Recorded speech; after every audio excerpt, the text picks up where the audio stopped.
ला शरीक लहू वला नज़ीर लहू वला मिस्ल लहू वला मिसाल ला वला कुफुव लहू वला नज़ीर लहू वला मुशीर लहू वला शरीक ला वला जलद बलद वलद जसद रुसम जुज़व उज़मन ज़ुमला वला जज़्ब वस्पाई बकाब बैत खस्मला वनशहदु अल्ला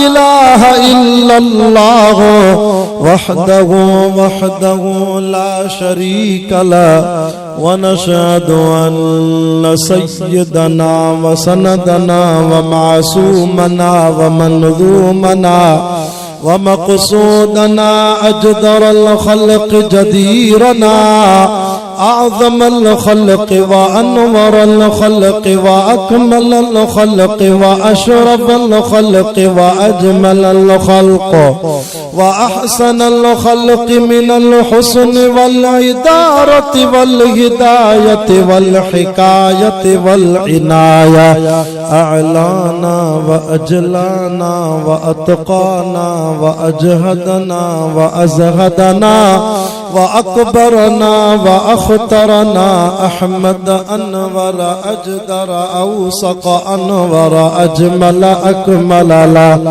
सुम्मा नशहदु अन्न हबीब रब्बिना व समदना महबूब जदलना व नज़लना ईमानना मुबय्यिन फुरक़ानना हादी सबीलना रौनक जुदरानना व उद्वतुन नुज़मतुन क़ुदवतुन रुतबतुन उसवतुन हसना व बिदलाइलिल क़ाहिरतिल गालिबतिल ज़ाहिरतिल बातिना सईद इला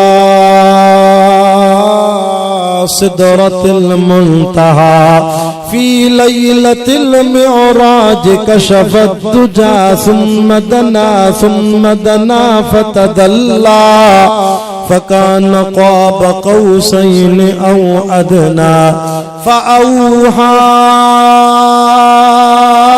इला अब्दिही मा औहा वक़ाल अल्लाह तआला फ़ी मक़ामिन आख़र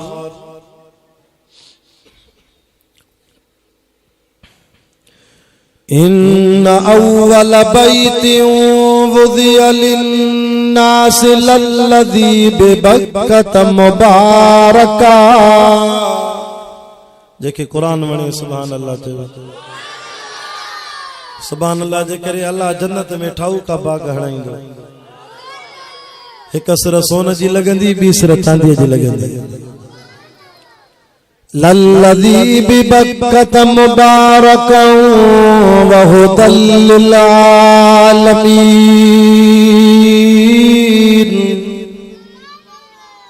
फीहि आयातुम बय्यिनातुम मक़ाम इब्राहीम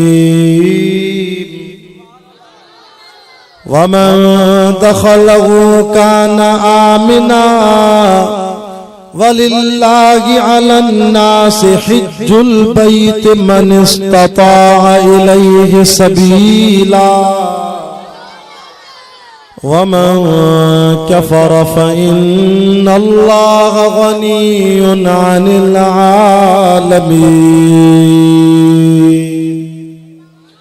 वक़ाल नबी सल्लल्लाहु अलैहि वसल्लम मन ज़ार क़ब्री वजबत लहू शफ़ाअती यौमल क़ियामा सदक़ल्लाहुल अज़ीम इन्नल्लाह व मलाइकतहू युसल्लूना अलन नबी या अय्युहल्लज़ीना आमनू सल्लू अलैहि वसल्लिमू तस्लीमा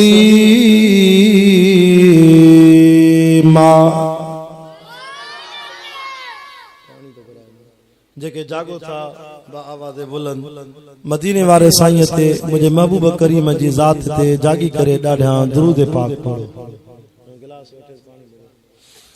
अल्लाहुम्मा सल्लि अला मुहम्मदिन नबील उम्मी वाला आली वसल्लिम तस्लीमन दाइमन अबदन अबदा। मुझे महबूब मुहम्मद के डिठो जने कवारे आ। अल्लाह करे ता असांखे निंड में मदीने वारे साईं जो दीदार नसीब। मुझे महबूब मुहम्मद के डिठो जने कवारे आ। तड़पंदो सोई सजन लय त उम्र सारी आ।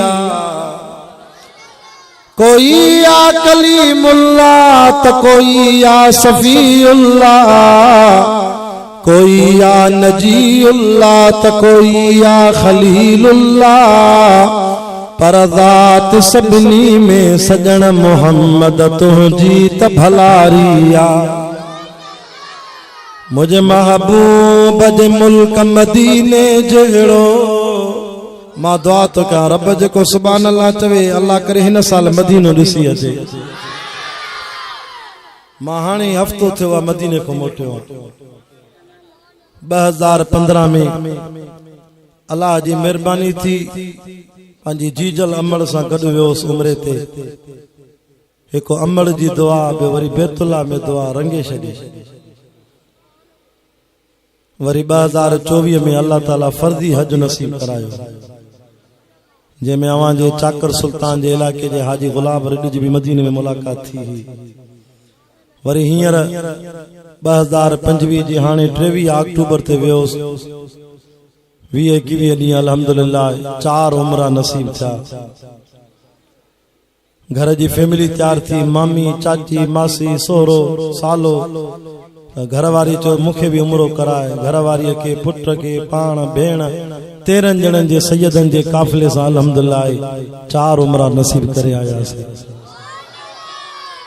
असां गरीब सैयद बस हिन कुरान के चुंबड़ी पियाऊं। सॼी सिंध बलोचिस्तान में पिया कुरान पढ़ूं। हिन जे सदके तो अल्लाह ताला हज उमरा नसीब कराए।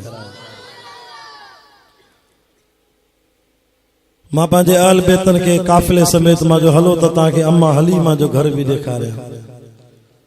टैक्सी कराई से 500 रियाल भरिया से अल्हम्दुलिल्लाह वो घर भी ॾिसी आया से। जंहिं घर में मदीने वारो साईं बचपन में 4 साल रहियो हो। 250 किलोमीटर आ मक्के पाक को अम्मा हलीमा जो घर बनू साग। वो जबल भी ॾिसी आया से जंहिं जबल ते बचपन में नबी सल्लल्लाहु अलैहि वसल्लम जो मलाइकन सीनो चीरे नबी जी दिल के जमजम जे पानी सां अल्लाह जे हुक्म सां धोतो हो। वो वाड़ो भी ॾिसी आया से जिते बचपन में हुजूर सल्लल्लाहु अलैहि वसल्लम बकरियूं चारींदा। ऐं ताइफ जो ज़ियारत कयूं से। वरी चौथो उमरो ताइफ को नसीब थियो। मस्जिद अली, मस्जिद अब्दुल्ला बिन अब्बास, मस्जिद रसूलुल्लाह जी ज़ियारत थी। तां के भी दुआ तो कया अल्लाह तां के भी एड़ू ज़ियारत नसीब कराए। मुझे महबूब जे मुल्क मदीने जगड़ो मट न आबियो मुल्क तोड़े दुनिया तसारिया। 27 नवंबर सन 2025 खमीस जे ॾियारे जुम्मतुल मुबारक जी बाबरकत रात मोहतरम भाऊ निसार अहमद साहब जी सिक भरी दावत। न्याणी मुझे ला खैरात खणी है अल्लाह कबूल फरमाए।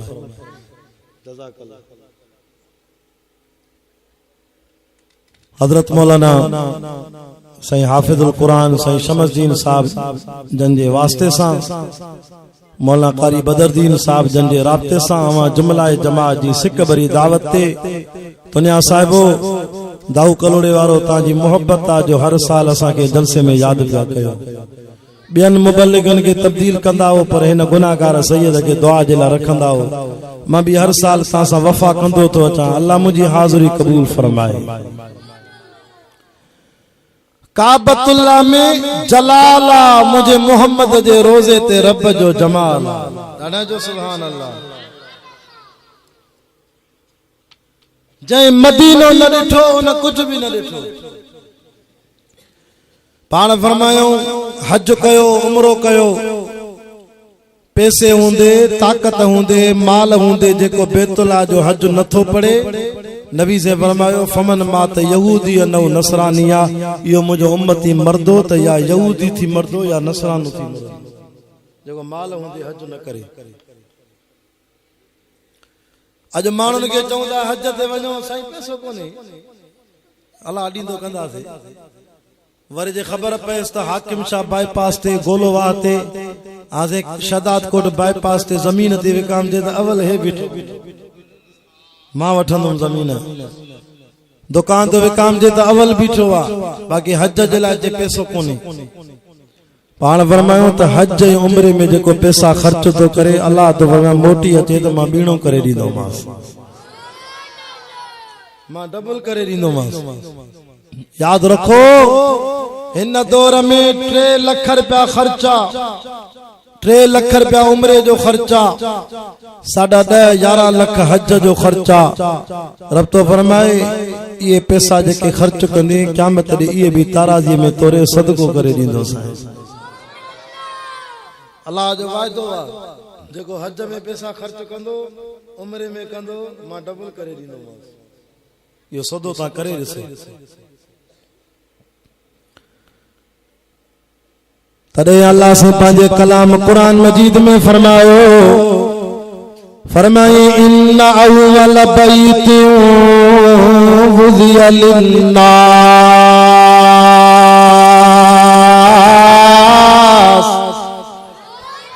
सुभान अल्लाह। डरिया मुखों अग में हाणे मिठी ज़बान सां कुरान पढ़ी वियो। असांजा मदरसन में पढ़दा से भी मौलाना साईं रही बख्शुमरे जे आवाज में कुरान ॿुधंदा से। झूनो आलिम आप भी माशाअल्लाह अज एड़ी कुरान जो ललकारा लोलियूं ॾिनियूं अथई जो मां पुछां साईं जी जवानी मोटी आई आहे। अल्लाह मौलाना जी अञा उम्र में हयाती में बरकत फरमाए। मां खुद नंढड़ो हूंदोसि अञा मदरसे में पढ़दो हुअमि त साईं असांजे पाड़े में आयो हो जुमो ॻोठ महरनि जो वाइज़ करण, त मां खानपुर खां तक़रीबन 12 किलोमीटर थींदो या 10 किलोमीटर मां पंधु वियो हुअमि मौलाना जो वाइज़ ॿुधण। नंढड़ा हूंदासीं मदरसे में शौक़ु हूंदो वाइज़नि जो, जीअं तव्हांखे शौक़ु आहे, इहे पंधु मां मौलाना जो वाइज़ ॿुधण वियोसि। अॼु ख़ुशी पई थिए त जंहिं मौलवीअ जो वाइज़ ॿुधण विया हूंदा हुआसीं, अॼु हुन मौलवीअ सां गॾु था वाइज़ कयूं। शादो फरमाए इन अव्वल बैतिन वुज़िया लिन्नास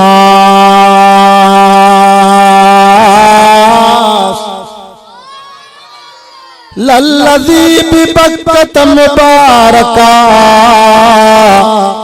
व हुदल लिल आलमीन।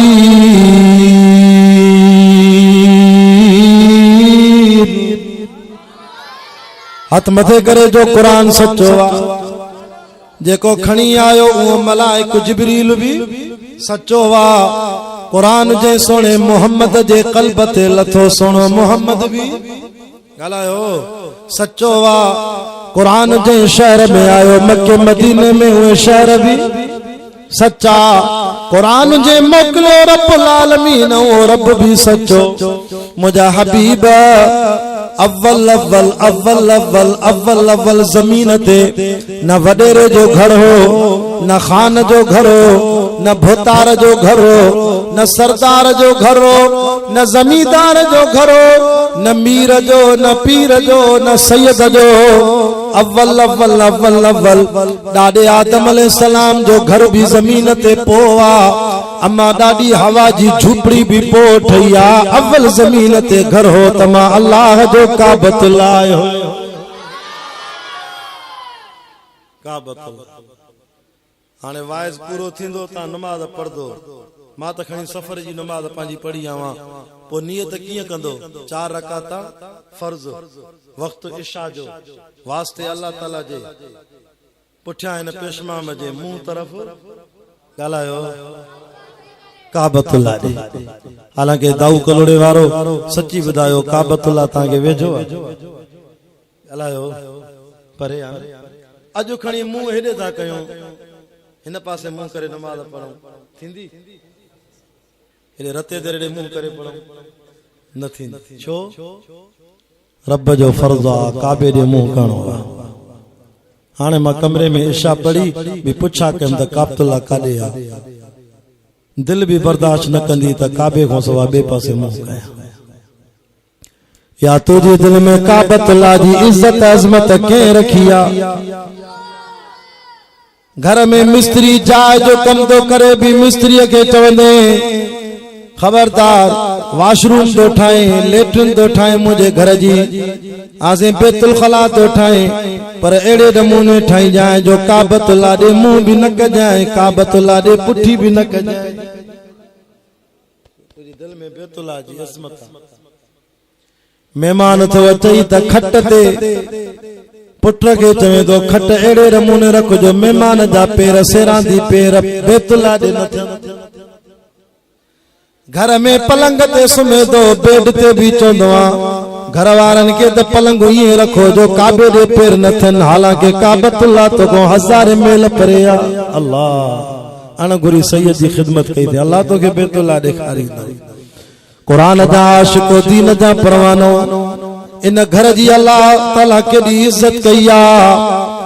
इन घर जे ठाइण वारो मिस्त्री भी अल्लाह जो नबी आ त मजदूर भी अल्लाह जो नबी आ। मिस्त्री भी नबी और मजदूर भी नबी, मिस्त्री भी नबी मजदूर भी नबी। घर के जो आ मूंसां ॻाल्हाईंदा हलो, तव्हीं ॻाल्हाईंदो त सैयद जी अञा दिलि खुलंदी बयान। छो त असांखे कब्रिस्तान में वाइज़ करणु न ईंदो आहे। असांजी दिलि चवंदी आहे हेॾो खानपुर शिकारपुर खां सफ़र करे आया आहियूं त कुझु मोती तव्हांखे ॾेई वञूं, ऐं दिलि चवंदी आहे साॻो वाइज़ बि न कयां, कुझु नयूं ॻाल्हियूं ॿुधाए वञा। क़ुरान जा आशिको दीन जा परवानो मिस्त्री शदाद कोट जा, मिस्त्री कंबर जा, वॾेरनि जूं जायूं ठाहींदा, भोतारनि जा बंगला ठाहींदा, शाम जो लहंदा मजदूरी वठंदा। हिन दौर जे मिस्त्रीअ जी दिहाड़ी अथव 1500 रुपया, मजदूर जी दिहाड़ी 800 1000 रुपयो। अल्लाह अकबर कबीरा। हाणे त कुरान जी महफिल में वेठा हो, अल्लाह तांजी कुरान मजीद जी दिहाड़ी तांखे रब ॾींदो मजदूरी। रब कुरान जी मजदूरी केड़ी आ? एक नरम गरम बिस्तरा छड़े आया थी, एसी में कंबल छड़े रात जो तडे ते पलाल ते वही अदब से कुरान तबदन। अल्लाह इनके मजदूरी केड़ी दीने चेतो कुल मा असअलुकुम अलैहि मिन अजर इन अजरी इल्ला अल्लाह।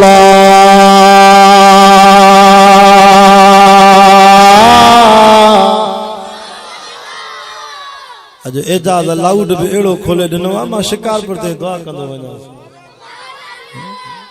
अल्लाह कंदो जन्नत में भी इको साउंड जो दुकान खोलींदी। सैयद जी दुआ थी।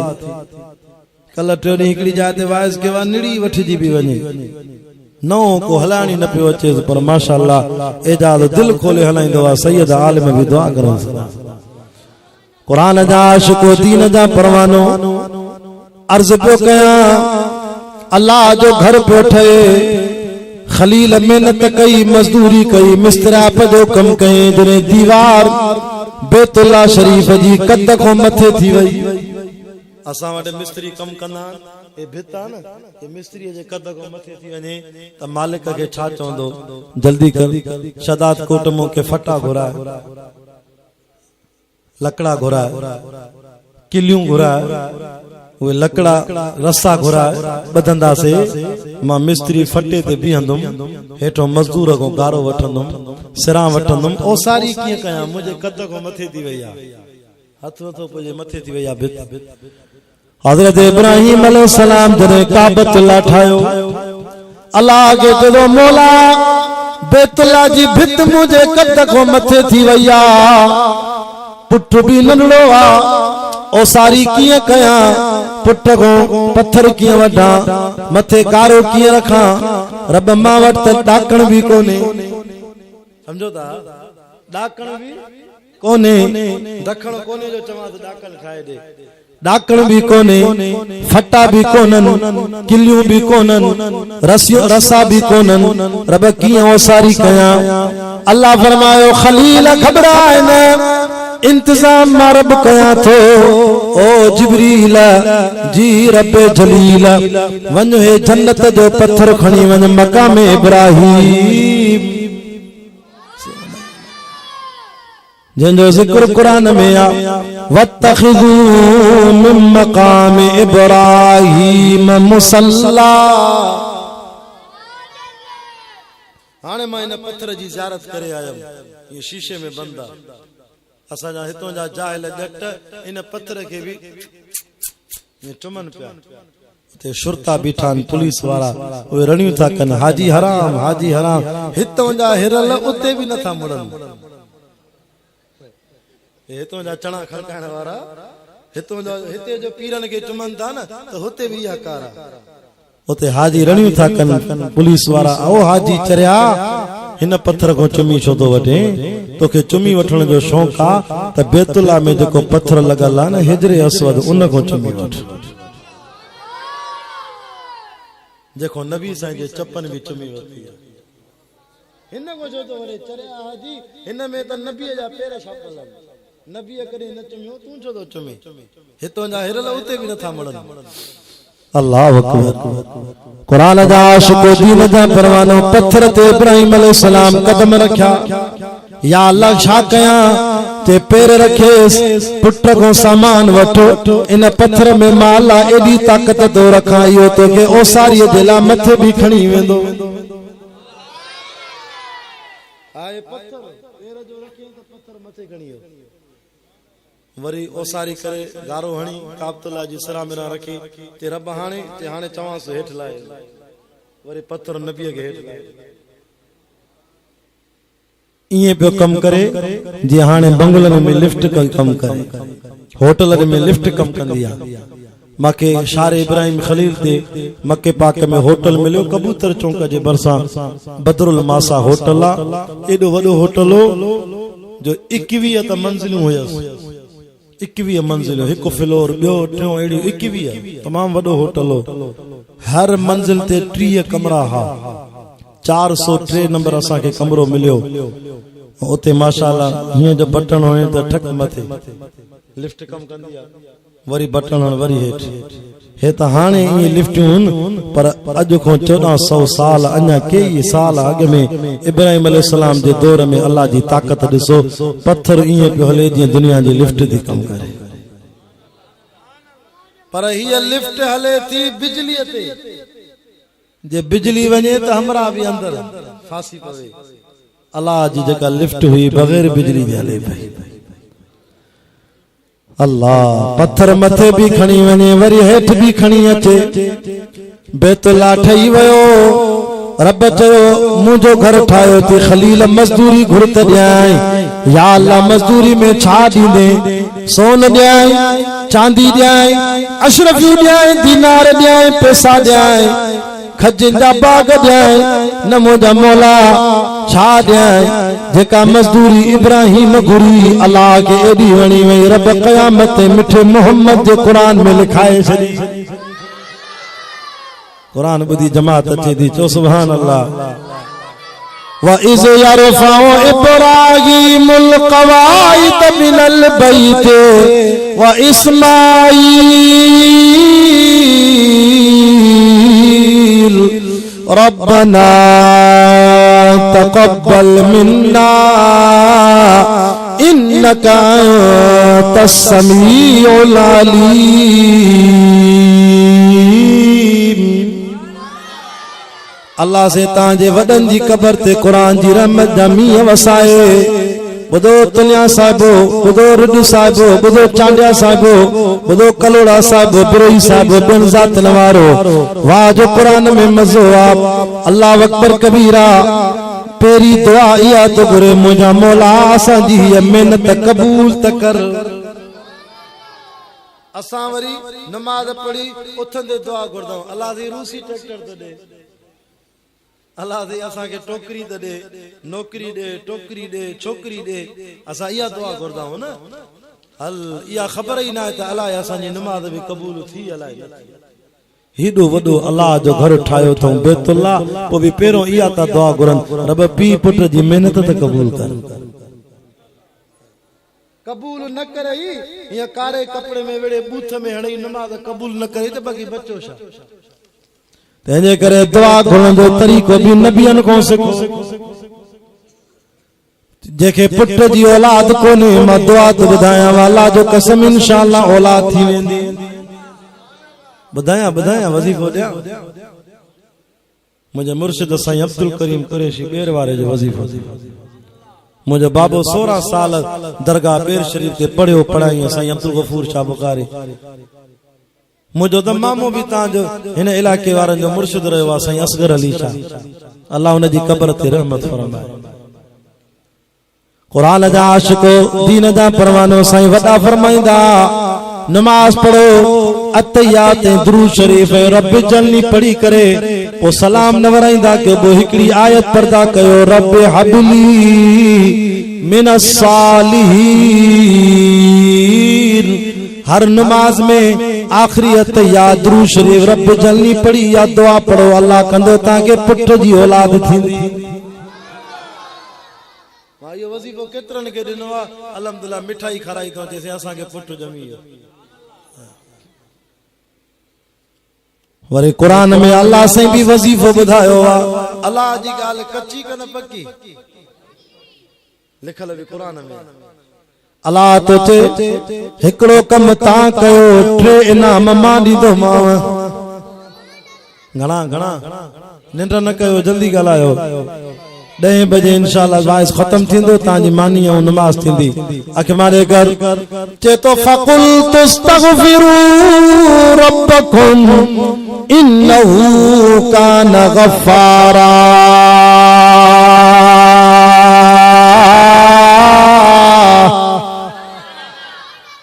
अल्लाह से मरहूम सोबदार हुसैन तने और मरहूम अब्दुल नबी तने जी कब्र ते भी कुरान जी रहमत जामी वसाए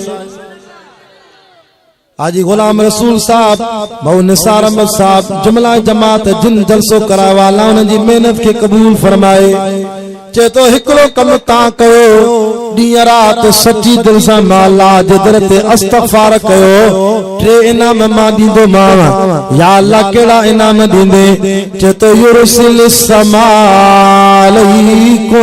मिदरारा पेरो इनाम यो दींदो मां जे नमाज पढ़दे इस्तगफार कंदे त मां अल्लाह जमीन में बरकत कंदो मां आसमान को रहमत जा मींह वसाईंदो मां हिक जरेब मो 70 सारी तुजी लाहींदुस पर माखे याद कर इस्तगफार कर हाने माखे मानू बा चवन जरे सारी ना लथियो न से हबीबुल्लाह शाह मरिया से कुआ खाइया फसल के कुआ खाइया मां जो सच्ची बुधायो त ता हर शा सा जरायो जैसे हर शमन और जलाल चांडे जे कलाम सा जरायो लगी गाल जरा मां जो बिज बाण ते वो व्याज ते वठी दिनो से ओ पांजा कुआ न खाइंदे बे केर खाइंदो पांजी कमाई के ते दसो ना इमाम हुसैन साईं जी अम्मा बीबी फातिमा जंब हलाईंदी भी रब जो कुरान पढ़दी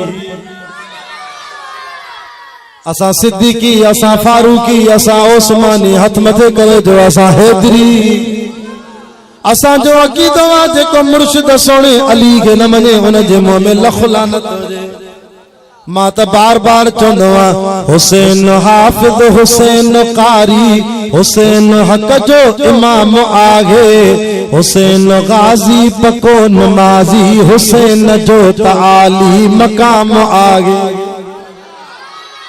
जेके हैदरी रूए सुभान अल्लाह जवान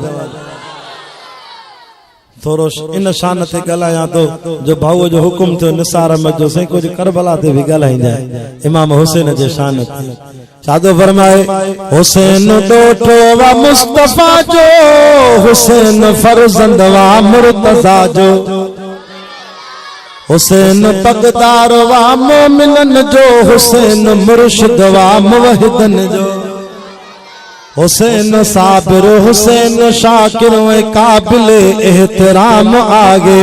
चतो हुसैन करबल में पढ़ो कुरान, हुसैन त दुख में सुख में कुरान पढ़ियो। तू त पुट जी शादी तो कराए, सजो महीनो डेग में गाना थो हलाए, पाड़े वारनि जी निंड भी फिटल आहे। एड़ी शादी में भी अल्लाह जी लानत जो मींह थो वसे। अज इहा आदत एडी खराब थी वई आ, छलन तारीख़ बदजे त 40 ॾींहं टेप हलंदी, भली को कुराड़ो मरे त मरे, निंड फिटे त फिटे, पोइ चवंदी असांजी ख़ुशीअ में तूं सड़े। केड़े किताब में लिखल आहे त 40 ॾींहं पाड़े वारनि खे ईज़ाए जे? नबी सल्लल्लाहु अलैहि वसल्लम फरमायो, ख़ुदा जो कसम आहे उहो मोमिन ई कोन्हे जेको पाण ख़ुशियूं मल्हाए ऐं पाड़े वारनि खे आज़ार ॾे। उहो मोमिन ई न आहे जेको पाण पेट भरे खाए ऐं पाड़े वारो बुख ते वेठो। पाड़ो नबियन के प्यारो थव। घर जे सजे तरफ को 40 घर, वरी खबे पासे को 40 घर, वरी हेडो हेडो 40 घरन ताई पाड़ो लिखबो आ। पाण फरमायो त पाड़े जो ख्याल कजो।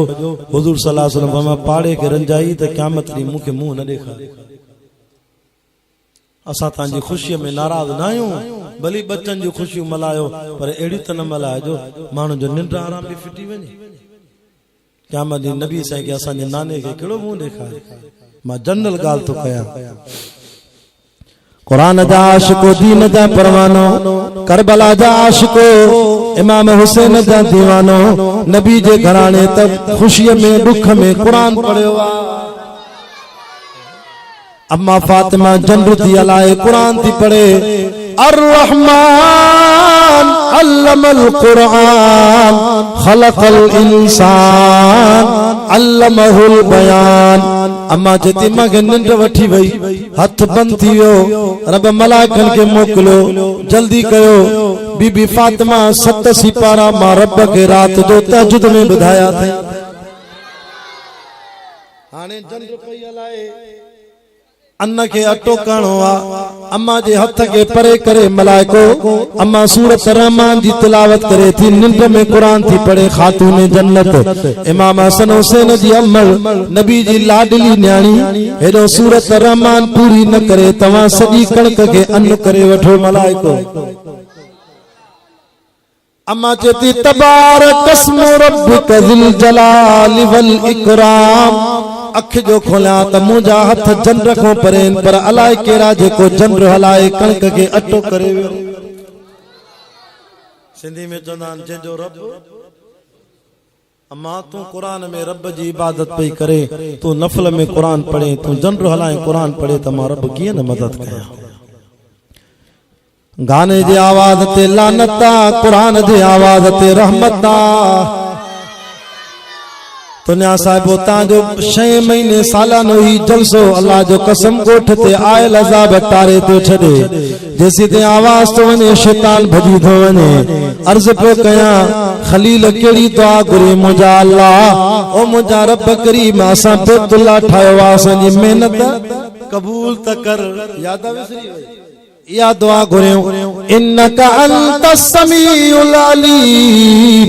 मौला तू ही त दुआएं जो ॿुधंदड़ा। इन आयत जे तफसीर में आलिम लिखियो आ, अल्लामा मसनवी, अल्लामा जलालुद्दीन सूती मसनवी शरीफ में रूमी रहमतुल्लाह अलैह लिखियो आ त अल्लाह कीअं त ॿुधे थो। कारे चपल ते रात जी कारी ऊंधे में अल्लाह जी कमजोर मखलूक में अदना मखलूक हिकड़ी किविल अल्लाह के सद कयो। या अल्लाह मां किविल जो अर्ज थी 7 समंड परे काबत लाया। मां कंहिंजे पैर जे हेठों अचां भी मरी वञा, लताड़ जी वञा। रब किविल जो अर्ज थी मुंहिंजी भी दिल चवे थी मांखे भी हतीम में बिहार, त मां किविल भी तुझे घर जो दीदार कयां। कमजोर मखलूक 7 समंड परे काबतुल्लाह को भी मुखे देखा। किविल जो अल्लाह में यकीन आ। तू त ना पासपोर्ट ही न तो ठहराए। 5000 खर्चा 7000 पासपोर्ट जो, तू भी पासपोर्ट ठहराए वे। अल्लाह किविल जी दुआ कबूल कई, तुझी भी दुआ कबूल कर। अल्लाह से दुआ कबूल कई छो न कबूल करे चे तो वइज़ा सअलक इबादी सदके वना कुरान ता अन्नी फइन्नी करीब तो के खोले देखा कुरान शुक्र आसा सैयदन के अल्लाह सीने में कुरान दिनो अल्लाह तुझे बच्चन जे सीने में भी कुरान जी दौलत दे उजीब दावत दाई इज़ा दान लाडो सुभान अल्लाह चे तो मुझा बाना तुम के सब कंदो आ तमा तो के जी असा जवाब दिनो आ रब कबूतर दे वही कई ओ कबूतर जी मुझा रब करीम वन्यो किवली जी टिकट लगी वई वीजा लगी वई तू हवाई जहाज थी वने फलाने जबल ते किवल बैठी थी उनके पैरन में चुंबड़ाए उडरी उडरी खणी आ तमा किवल के काबतुल्लाह देखा आयो कबूतर किविल के चे किविल जी मुझा रब उथी हवाई जहाज आयो थी कबूतर आयो थी कबूतर जे पैर में चुंबड़ी पो यो उडरी उडरी तो के बैतुल्लाह में लाइंदा ये सच्चो वाक्य तो मता जो साईं आखाणी तो बुधाए डाइजेस्ट न न न ये सच्चो किस्सो तो मसनवी शरीफ में लिखल द मौलाना जलालुद्दीन सूती लिखियो आ वो किविल अची हतीम में कबूतर लाथी वो किविल अल्लाह के चे मौला तुझे मेहरबानी मां भी तुझो घर डिठो बैतुल्लाह असा जब बाबू चंदो आ ते बेर शरीफ में हमरा वडेरो पैसा खणी आयो साईं वडन दे जैसे पैसा वठो ता हज ते वणो साईं वडन रहमतुल्लाह अलैहि चदा मां उन दौर में हज कयो आ जई दौर में शनाख्ती कार्ड में भी फोटो न हो हाने मां बेर वारो न कंदुम हाने फोटो जो जमानो आ मंजी तकवा ए परहेजगारी आ मुजो हज एक दफो जिंदगी में फर्दा मां अदा कयो आ मां न खणदुम पैसा साईं जन के जोरी दिने जे मां ता के दिना हाने ता जी मर्जी आ जेके मोकलियो ता वणो भली बे के मोकलियो ओते एकड़ो फकीर होंदो बे शरीफ में बुहारी दींदो तालबन जा थाम धोइंदो उनके वगाई कुल बहुंदा एकड़ो पाइंदो एकड़ो धोइंदो वरी मिस्कीन खीसा खाली मस्जिद की खिदमत करे बाबू साईं तो बुधाइंदो तो साईं जन वे पैसा खणी उन फकीर के जो वनो सुबाने पासपोर्ट ठाराए पैसा वट तू हज पड़ी जगे वगाई किए तो अल्लाह हज करे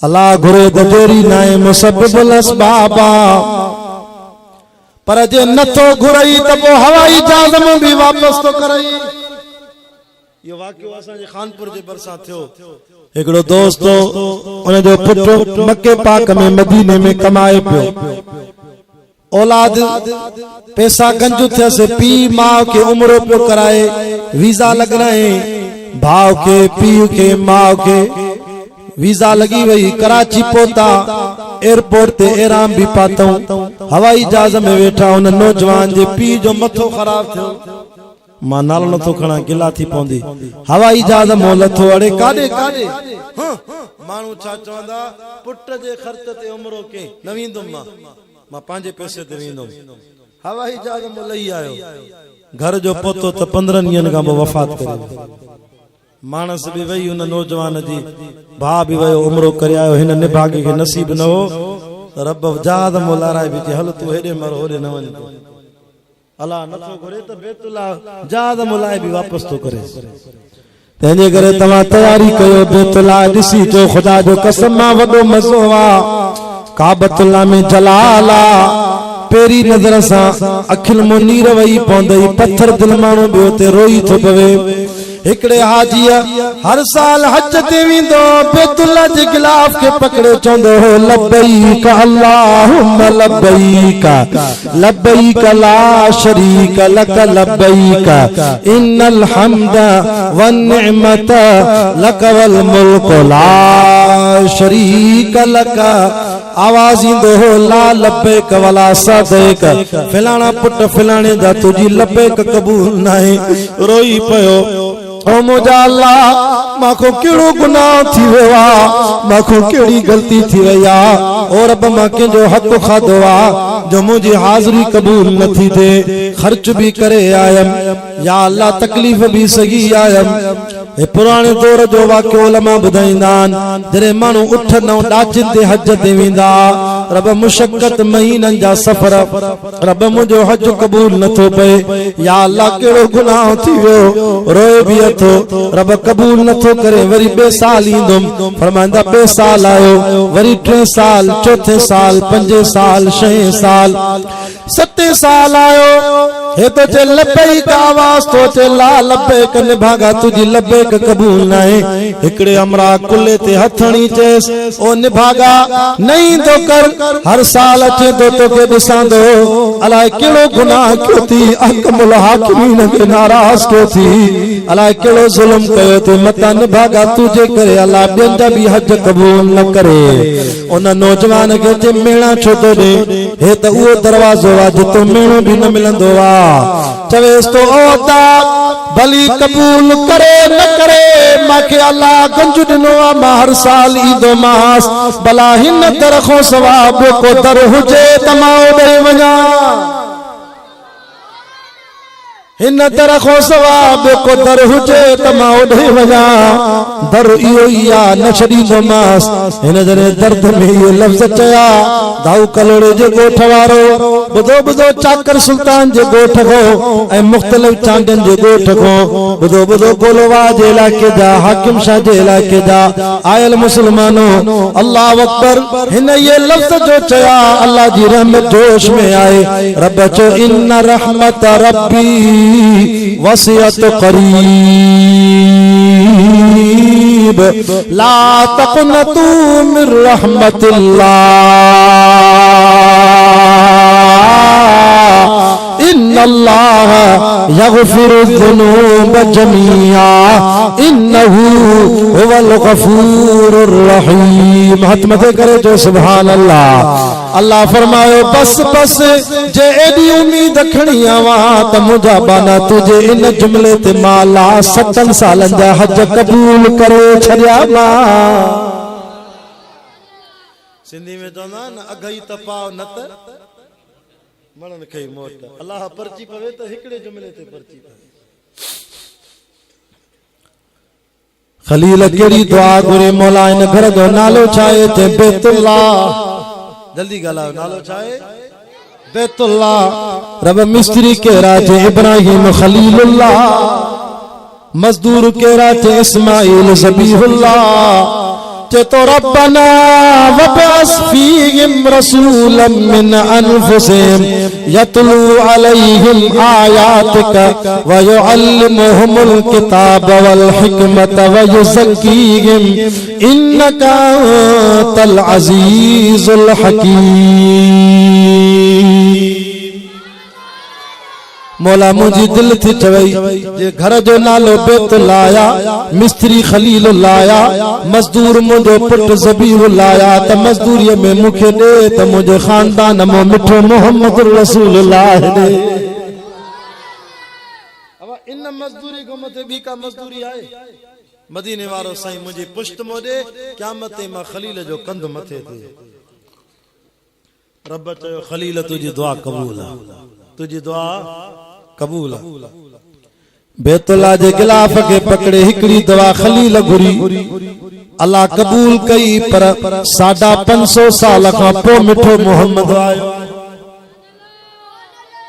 पर इन ही जाते वरी हिकड़ी दुआ मुझे हबीबुल्लाह नबी मिठे मोहम्मद घुरी नबी जी दुआ हदीस में लिखला अल्लाहुम्मा अइज़्ज़ल इस्लाम बे उमर इब्न खत्ताब औ बे अमर इब्न अशाम या अल्लाह मक्के में बवड़ा भोतार तारन ब सरदार बखान ब चौधरी बिनी मो हिकड़ो तमा मोहम्मद के दे त मुझे दीन के ताकत मिले या खत्ताब जो पुट उमर दे या हशाम जो पुट अमर यानी अबू जहल दे रब मां मोहम्मद के खबर नहीं जेको तोखे वणे वो दे रब चो हबीब तुजी भी दुआ कबूल खलीला तू भी प्यारो आ पर तुझी दुआ जो असर 550 साल का पो पर मोहम्मद तू वधिक प्यारो आ तू सुबह जो दुआ गुड़िया वन शाम जो तो के उम्र मुसलमान करे धोलिया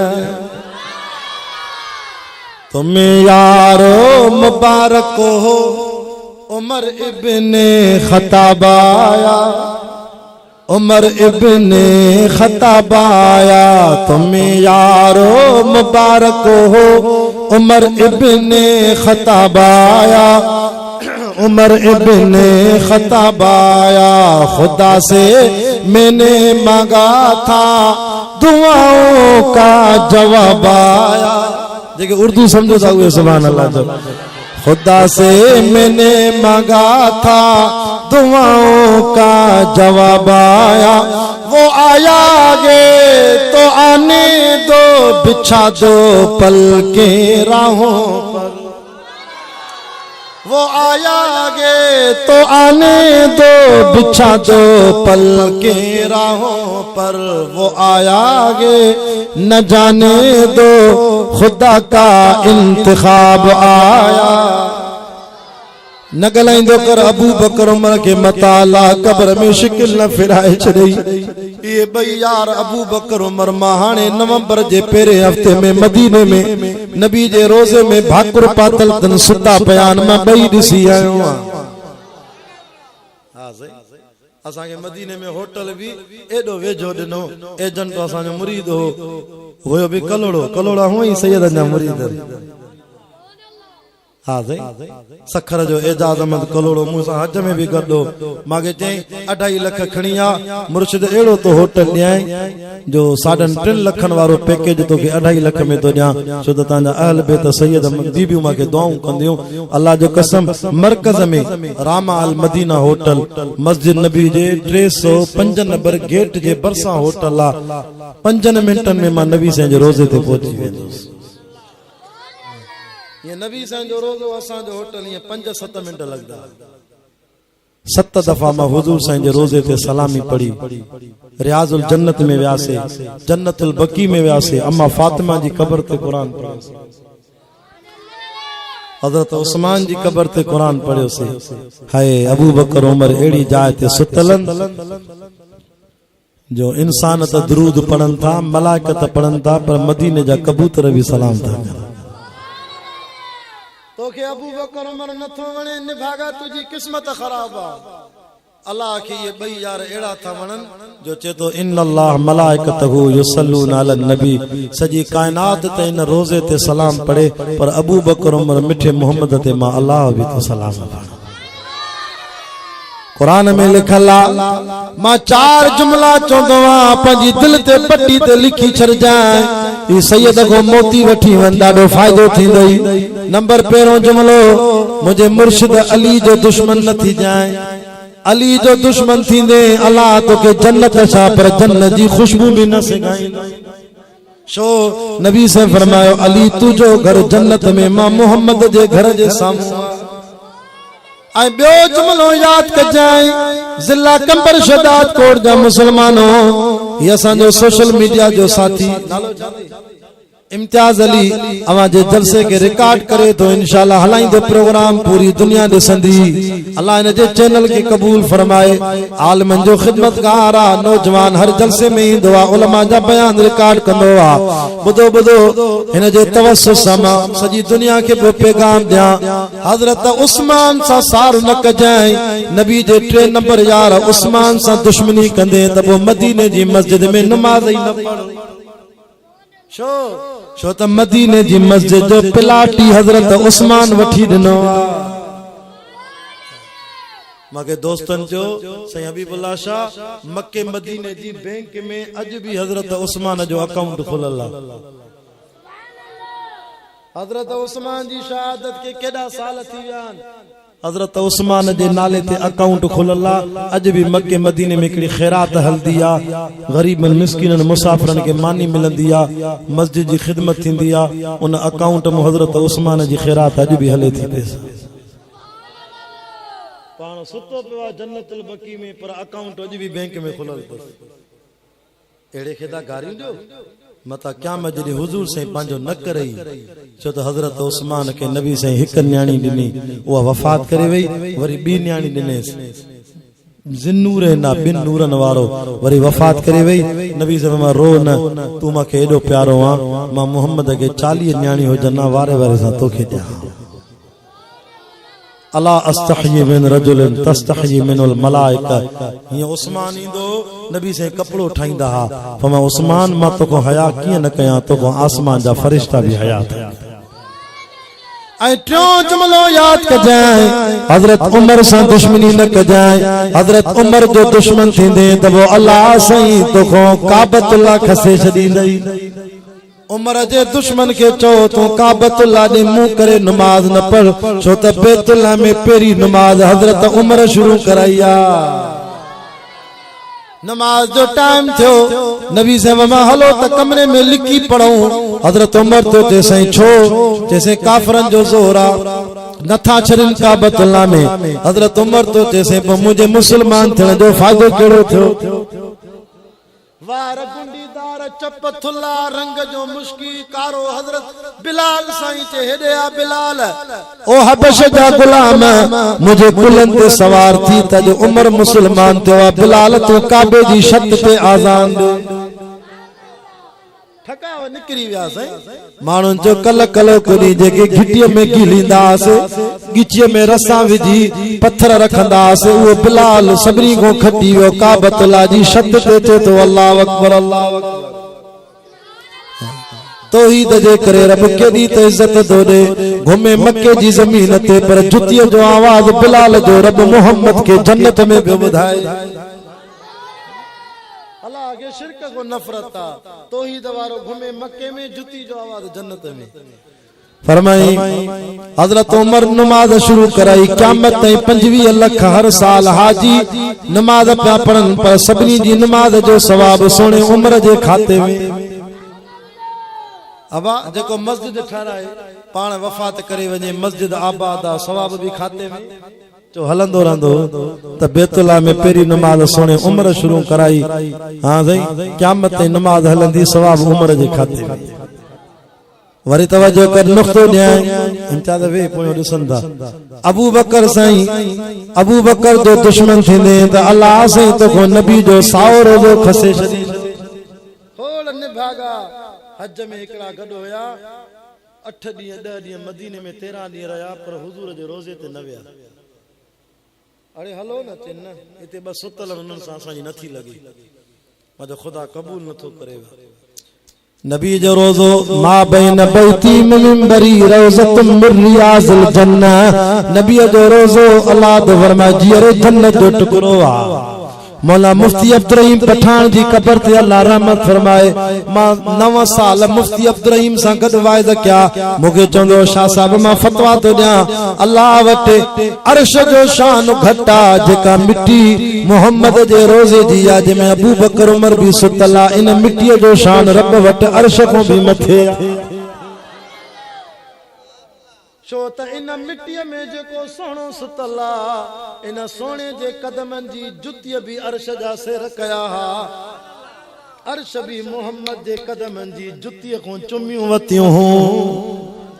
अल्लाह अकबर। मोटी जो पंजे मौजू ते गाल हले पे बैतुल्लाह जी तवज्जो को ॾह थी यान गाल के उकलाया तुझी मोहब्बत में हला तो अल्लाह बहु निसार अहमद जी मेहनत कबूल फरमाए। काबतुल्लाह जो तवाफ अल्लाह तो चे रोज न बैतुल्लाह ते मां रब 100 रहमतूं नाज़िल कंदो आ।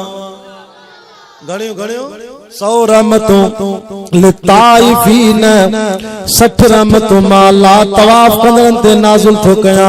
ऐ तवाफ एड़ी इबादत तव दाऊ कलोड़े वारो नबी से फरमायो क़यामत ते तवाफ हलंदो, हिकड़ो मिनट बंद न थींदो।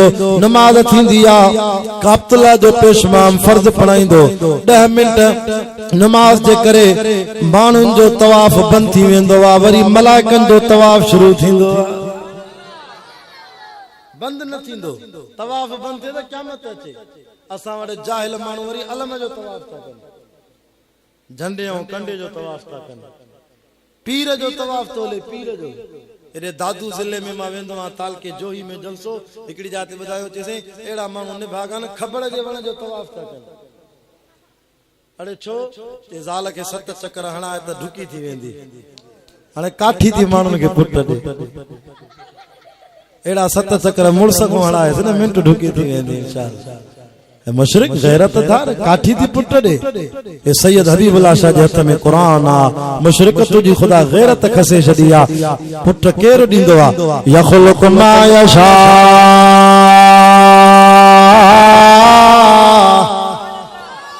जल्दी गला तो जान देगी खणी आया पला जी यखलुक मा यशा यहबुल मन यशा इनासा व यहबुल मन यशा उज़्ज़ुकूर जे तो पुट मां दींदो आ चरे छो थे मुशरिक मां अल्लाह के एडी ताकत आ औलाद थींदी आ ज़ाल मुर्स जे मेला पसा पर जे मां देण ते अचा त मुर्स जो भी मोहताज ना आया बिना शादी जे बिना घोट जे मिलण जे बीबी मरियम जे पेट मो ईसा नबी मां रब पैदा करे देखा अल्लाह तो जे मां त घोट जो भी मोहताज ना आया भली बिज दाखिल न करे जिब्रील फूक दिनी मरियम के 9 महीनन जो हमल तैयार थियो कुरान में लिखल आ जिब्रील जी फूक सा भी अल्लाह पुट दिनो उन को घुर न जेको फूक सा पुट तो दे ते तो मां औलाद देण ते अचा त मादी जो भी मोहताज न आया त को माई हुजे त पो औलाद ते अरे मां नरम भी औलाद कंदो आ ता जो डाडो आ आदम अलैहिस्सलाम उन्हें के निंड कराए कुख मोहताज जी दादी अम्मा बीबी हवा मां नरम पैदा कई उन को घुर न जेको नरम भी दे तो नर के पेट थींदो ही नाए नर त बिच विझंदो आ पर हो तो जे मुजी ताकत एडी आ मुशरिक मां नरम बीबी हवा पैदा की मुशरिक जी गैरत ही खत्म मिट्टी खाए तो ते हां हेतो मा के औलाद थी अल्लाह तो जे मुजी गैरत दिस मुजी ताकत दिस मां देण ते अचा त न मां हुजे न पी हुजे न नर हुजे न मादी हुजे त भी दींदुस अरे यो तरीको तो डाडो दुखियो आ न अबो न अम्मा न नर न मादी को भी दींदुस औलाद या अल्लाह किए दींदे ते समूद जी कौम मुझे नबी के मजबूर कयो त जबल मो डाची कढी दे अफला यंजुरून इलल इबिल कैफ खुलिकत डाची जो कद भी वडो थिंदो आ चो मास घबराए छो तो नबी तू जो मौजज़ो हुक्म मा ला जो इन्नमा अमरुहु इजा अराद शयन यासीन तो पढ़ा यकूल लहू कुन फयकून जबल फाटी पियो अल्लाह ताला समूद जी कौम जे आडो ढुकी डाची कढी ॾेखारी इन डाचीअ के मौलाना न अबो न अम्मा ऐं तफसीर लिखंदा एडी वडी ये जमीन ते वेहंदी त 90 फुट मुरब्बा रुगो जगह विलारींदी ए ता जो प्लाट बिल्कुल 20 फुट थींदो 90 फुट छोड़ो वेहण जी जाय 400 माण्हुनि कलमो पढ़ियो साले नबी ते 11 लख मो कुल 400 माण्हू मुसलमान थिया पो हिकु मुसलमान शाम जो बाल्टी खणी डाचीअ मो खीर दोहे अल्लाह जी डाची आ दोहे 5-5 किलन जी बाल्टी भरे वेंदा हिसाब त कयो ता भी खीर विकणदा हो 400 माण्हू बाल्टी खणी कने वेले ते 400 माण्हू 5 किलन जी बाल्टी भरे वञन त घणो खीर वेले ते थियो अल्लाह जी डाची दींदी हिय जो खूह ते पानी पीणींदी त बियूं डाचियूं ॾिसी भजी वेंदियूं हे भला थी अचे लाइ कहिड़ी शुरू वाल हादी नाक़तुल्ला शिरबुन वलकुम शिरब यौम मल डी मुकर क्यों शंछर ते अल्लाह जी डाची खूह जो पानी पींदी आचर ते गोठ वारी वेंदियूं एडी ताकतवर डाची अल्लाह ताला पैदा कई मुशरिक गैरतदार बाकी 5 एकड़े 2 फुटन जो बाकी फुट न थो देई सके अल्लाह देण वारो रब को घुर अर्ज बियो कया अल्लाह तो जे मां को घुरो आसे बैतुल्लाह जो तवाफ सुभान अल्लाह नबी से फरमायो जेको 52 तवाफ बैतुल्लाह जो कंदो अल्लाह उन जे जिस्म ते जन्म जी बा हराम तो करे छे दुआ क्यों असा भी 17 तवाफ कयान अल्लाह वरी नसीब कराए वरी तवाफ कयो तवाफ बंद न थींदो आखिरी गाल बुधो मां दुआ घुरा असा के मक्के जे दोस्तन जो सही 2020 में 21 में 22 में लॉकडाउन थो सऊदी हुकूमत कोरोना जे करे पाबंदी हज उम्रे ते अल्लाह जो कसम डिठो सी त बैतुल्लाह जो तवाफ पखी भी कन पिया कबूतर माना सच्ची जाय तले त कबूतर भी तवाफ कन पिया 1407 हिजरी में मक्के में तूफान आयो मिट्टी जो ॾाढी पुरानी गाल आ तारीख़ मक्का में लिखल आ मिट्टी जे करे मानू काबतुल्लाह को परे थी विया पर ॾिठऊं तो सुभान अल्लाह कारीड़ नांग भी बैतुल्लाह जो तवाफ ए कुरान सैयद हबीबुल्लाह शाह जे हथ में आ। मां अगे साल 2024 में जने हज ते वियोस, सुबह जो 9-10 बजे मां तवाफ पे कया, मुझी गुनाहगार अखिन डिठो अबाबील पखी भी बैतुल्लाह जो तवाफ व अरसल अलैहिम तैरन अबाबील। खुदा जो कसम इन घर के ॾिसी अचो, मिठे मोहम्मद जो रोज़ो ॾिसी अचो। मां खुतबे में पढ़ियो जेको नबी साईं जी रोज़ी जी ज़ियारत कंदो क़यामत ॾींहुं नबी साईं फरमाए तो मुझे मथो एड़े उम्मती जी शफाअत वाजिब इंशाअल्लाह। मुशरिक न थियो, शिरक न कयो, पंहिंजे बच्चन के कुरान पढ़ायो, मदरसन के आबाद कयो, मस्जिदन के आबाद कयो। अल्लाह तांजे बच्चन के कुरान जी लोलिन सा इंशाअल्लाह घरन के आबाद कंदो। मुझी अम्मा भेण घर में कुरान थी ॿुधे, अमड़ियूं तां भी नमाज पढ़ो, कुरान जी तिलावत कयो, वडन जी इज्जत कयो, नंढन ते शफकत कयो। हां रोजानो इस्तगफार कयो। इस्तगफार में 3 इनाम, एको जमीन में बरकत थींदई, ॿियो व युमदिदुकुम बि अमवाल, 5 मेहून त मां माल वधाए 10 करे 7 बकरियों थी तो सच्ची दिल से इस्तगफार करो, गुनाह न कर, व्याज न खा, जुआ न खेड, जिना न कर, सजोरी लासूरन जे कढ न पो, छडे दे न अंधे इश्क के, तकवा वारी जिंदगी गुजार, पाक जिंदगी गुजार। रब तो फरमाए गानन सा प्यार न कर, तुझे 7 बकरिन के मां खुदा 14 भी करे दींदो। ऐं 3 नंबर ते फरमाई जेके पुट जी औलाद कोने वो इस्तगफार करे। अल्लाह कुरान में चतो वयुमदिदुकुम बि अमवालिन व बनीन, इस्तगफार सा मां पुटन जी औलाद भी दींदो साईं। अल्लाह ताला ता के अमल की तौफीक नसीब फरमाए। अल्लाह मुझे बुधाइण के कबूल फरमाए। कला को मथे टाइम थियो तांजी मोहब्बत में हलिया से। अल्लाह से जिन इन जलसे में तावन किया बाऊ निसार मसा, अल्लाह उन जे तावन के कबूल फरमाए। अल्लाह बीमारन के शफा अता फरमाए। या अल्लाह बेरोजगारन के हला रोजगार नसीब फरमाए। या अल्लाह बेनमाजन के नमाजी बनाए। अल्लाह उहे कम करा जिन ते तू भी राजी, तुझो रसूल भी राजी। मुझा अल्लाह असा को मक्के मदीने में का बेअदबी थी वई त असा के माफ फरमा। मुझा अल्लाह बार बार काबतुल्लाह जो रोज़े रसूल जो दीदार कराए। असा जो दोस्त मोहम्मद असलम रिड साहब उनके भी अल्लाह ताला शफाए कामिला आजला दे। जेके भी बीमार जिन अर्ज कियो उन जे बचड़े भी चो तो बाबा ला दुआ कयो, अल्लाह उनके शफा अता फरमा। जिन दोस्तन दुआ ला अर्ज कियो जिन के औलाद कोने उनके नरीना साले औलाद दे। जिन नौजवानन जो शादियों न थियल अल्लाह उन जो रिश्तो भी आसान फरमा।